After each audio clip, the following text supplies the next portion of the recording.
All right, so in this video, we're going to be talking about the longest verses in the Old Testament. And so I've crunched the numbers and let's hop into it. So we're going to be looking at the top five, and that top five for the longest verses is determined first by word count and then by character count to see which ones by length are the longest.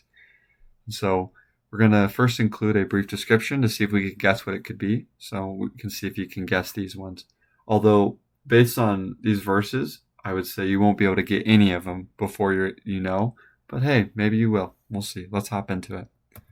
So, at number 5, this verse describes Hiram's skilled craftsmen sent to assist King Solomon in building the temple. So you have a few clues there. The word count here is 68, and the character count is 330. And so number 5 is 2 Chronicles chapter 2, verse 14. And so there's your number 5 there. And so they're only going to get up from here. They're going to be more word count and more character count. So let's hop to number 4. This verse narrates the gathering of the Israelites at Mount Ebal to fulfill Moses' instructions. And so we got that. The word count is 74, so just 6 more words than the other one, and 350 characters. And this one, of course, is Joshua chapter 8, verse 33. And so we got this stuff just after Moses' life and early into Joshua's book here in chapter 8. So let's hop into number 3. Number 3, this verse outlines the procedure for entering and exiting the temple during feasts. So we got some temple instruction here. So let's think about it. There's 81 words, 377 characters. This one, of course, is from the latter part of Ezekiel. If you think about the last couple chapters of Ezekiel being this vision where he sees different aspects of the temple, like he's looking into it.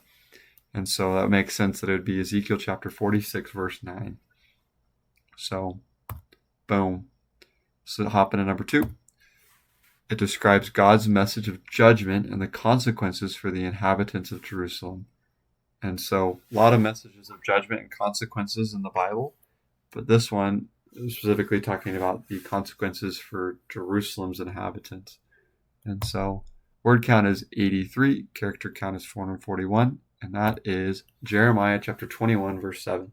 Jeremiah being one of the prominent prophets there, right when Babylon was coming in, getting ready to destroy the city in 587. And so it makes sense that Jeremiah would be the one delivering this message of judgment as well as the consequences, getting the people to repent. But they believed that they were indestructible, and so God had to teach them a lesson. So now we got number 1. This verse details an official decree written in multiple languages addressing all provinces in King Ahasuerus' kingdom, spanning from India to Ethiopia. So there's a lot of really, really important clues there, and so it could really only be one book. And if you know where the decree is, that can really also help you as well. But it's the longest verse in the entire Old Testament. Got 90 words and 428 characters.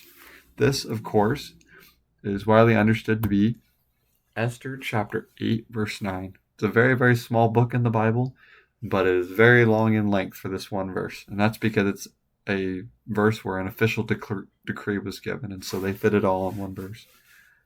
So now that we've got that top 5, let's look at just a few conclusions that we can take from this and a few things I wanted to share before I close. So the type of verses that are generally longest in length from when I was kind of looking through this and crunching the numbers is things like decrees and official proclamations. Like, for example, we saw with Esther chapter 8, verse 9, that those kinds of things are usually included all in one verse if it's like that, or they can do a whole chapter. But generally, that's what you're going to see from that.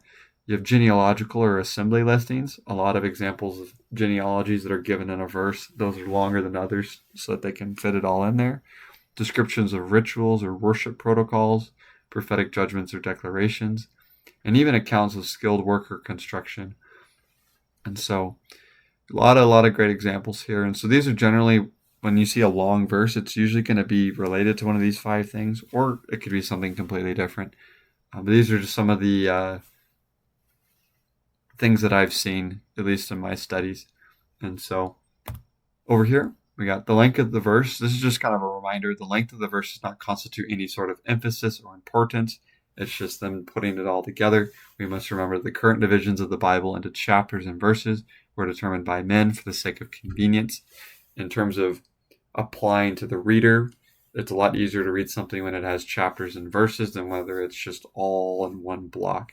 Because can you imagine trying to read the Bible, and all of its, 1,190 pages, I believe, that we have now, with its 39 books in the Old Testament.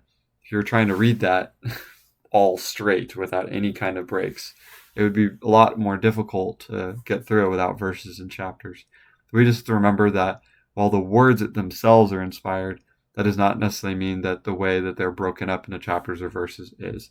So don't say that, because Esther chapter 8 verse 9 is the longest verse, it's therefore the most important. That's not necessarily the case, because we know the shortest verse, John 11:35, there's 2 words, Jesus wept, has a lot of meaning to it, even though it only has 2 words, and is very important as well. And so just some things to think about. But I'm just going to leave you with that question of what stands out to you about these longer verses. And I highly encourage you to go and look up the actual verse of each of these and kind of understand it better for yourself. But that's all I had for this video. Thanks for watching.